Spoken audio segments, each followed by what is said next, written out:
जी नमस्कार, मैं हूं विपुल कुमार और आप देख रहे हैं सूर्य विहार डिजिटल न्यूज। शिक्षा विभाग के अपर मुख्य सचिव के पाठक स्कूलों को ठीक करना चाहते हैं या फिर शिक्षकों पर नकेल कसना चाहते हैं, ये समझ में नहीं आ रहा है।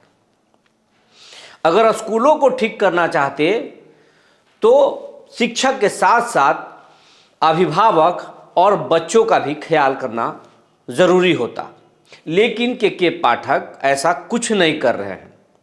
वो अभिभावकों से कभी मिले नहीं, कभी उनसे बात करने की कोशिश नहीं की, अभिभावकों से कभी कोई फीडबैक नहीं लिया, लेकिन वो एक सूत्री कार्यक्रम में लगे हुए हैं। वो है शिक्षकों को कैसे परेशान किया जाए, कैसे तंग किया जाए, शिक्षकों पर कैसे नकेल कसा जाए। इसके पीछे उनका तर्क है कि जब शिक्षक ठीक होंगे तो स्कूल में शैक्षणिक व्यवस्था खुद ब खुद ठीक हो जाएगी। के पाठक ने अब तक लगभग दर्जन भर से ज़्यादा तुगलकी फरमान जारी कर चुके हैं और ये इन फरमानों से स्कूलों में कुछ व्यवस्थाएं ठीक तो ज़रूर हुई हैं, लेकिन शिक्षक तनाव में हैं और इसका असर शैक्षणिक व्यवस्था पर पड़ रहा है, पढ़ाई पर पड़ रहा है। अब इसी कड़ी में शिक्षा विभाग के अपर मुख्य सचिव के पाठक ने एक बार फिर विद्यालय के अनुसरण से जुड़ा एक फरमान जारी किया है और ये फरमान ऐसा है कि मानो शिक्षकों को अभी भी वो कामचोर समझते हों। उनके नज़र में शिक्षक अभी भी पढ़ाने में नहीं लगे हुए हैं, बल्कि स्कूल से भागने में लगे हुए हैं। शिक्षा विभाग के अपर मुख्य सचिव के पाठक ने बिहार के सभी जिलों के डीएम को एक पत्र लिखा है और पत्र में कहा है कि कई महीनों से हम स्कूलों का अनुश्रवण कर रहे हैं। अनुश्रवण से स्कूल की व्यवस्थाओं में काफ़ी सुधार हुआ है, बहुत सारी जानकारी निकल कर आई है, इससे शैक्षणिक माहौल बेहतर हुआ है।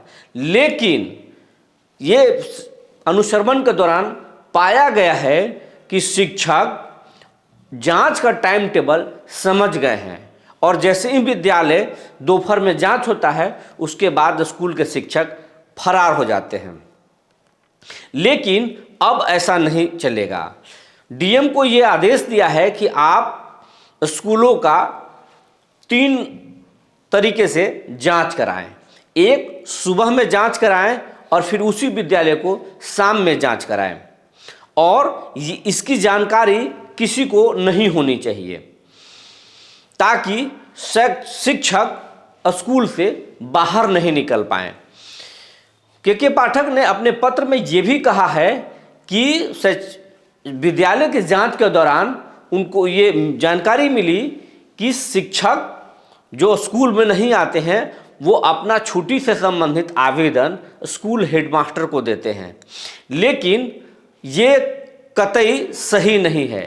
अब नए व्यवस्था में ये बहाल करना होगा कि शिक्षक अगर स्कूल में नहीं जाते हैं, उनको किसी प्रकार की छुट्टी चाहिए, तो वो भौतिक तौर पर स्कूल में पहुँचे और स्कूल हेडमास्टर को वो आवेदन दें और आवेदन की कॉपी स्कूल में होनी चाहिए, न कि व्हाट्सएप पर। ऐसा नहीं चलेगा। अगर ऐसा कोई शिक्षक करते हैं तो उन पर उनका आवेदन नहीं माना जाएगा और उनके खिलाफ सख्त कार्रवाई की जाएगी।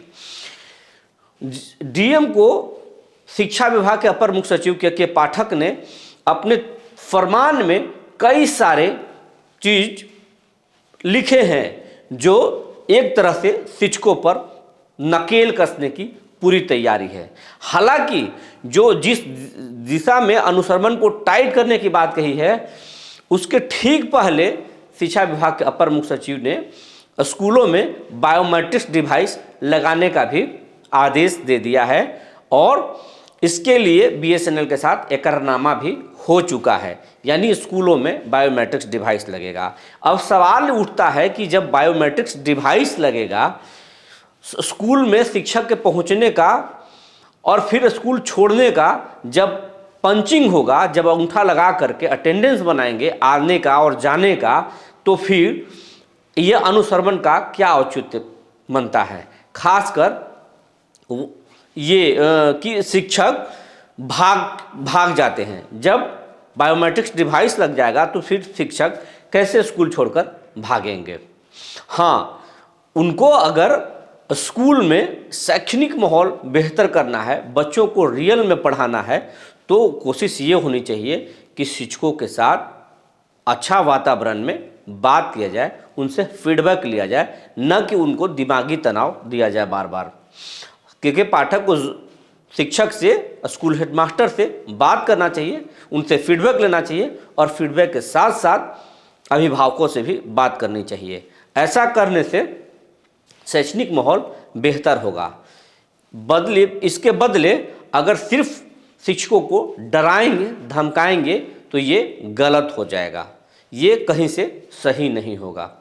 इसके साथ साथ ज़रूरत है कि शिक्षकों को, खासकर महिला शिक्षकों को, उनकी होम पोस्टिंग दी जाए, उनके ज़िले में पोस्टिंग दी जाए। उनके ज़िले में या उनके प्रखंड में पोस्टिंग देने से वो रिलैक्स होंगी, शांत होंगी और फिर सीधा स्कूल पर फोकस होकर पढ़ाएंगी।